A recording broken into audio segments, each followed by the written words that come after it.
સારું છે ખાંડ મોંઘી થઈ, હજુ વધુ મોંઘી થવી જોઈએ, હું તો ખાતો નથી. મધ્યપ્રદેશ સરકારમાં મંત્રી છે બીજેપી નેતા કૈલાસ વિજયવર્ગીય.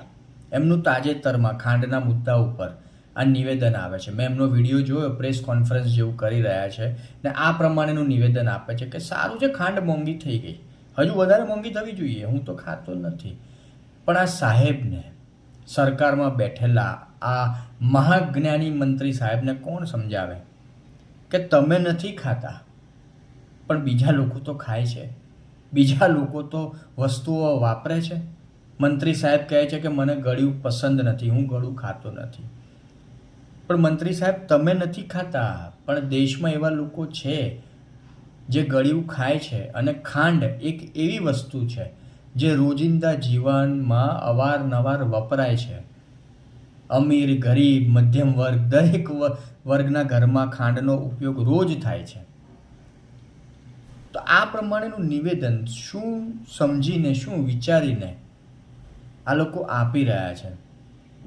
સારું છે કે એવું નથી કહેતા કે જીવવાનું છોડી દો, કારણ કે ખાંડ સિવાય અત્યારના સમયમાં ઘણી બધી વસ્તુ મોંઘી છે. ફક્ત ખાંડ થોડી છે, ઘણી બધી વસ્તુ મોંઘી છે અત્યારે.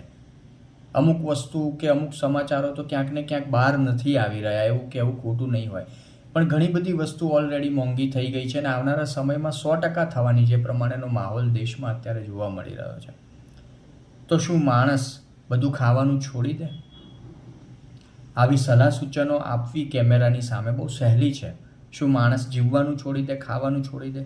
એક દિવસ આ લોકો કહેશે, બની બેઠેલા આ મંત્રીઓ જે એસી ચેમ્બરમાં બેસે છે, એમને બહારની દુનિયાની આમ લોજિકલી જોવા જાવ તો કોઈ આઈડિયા જ નથી.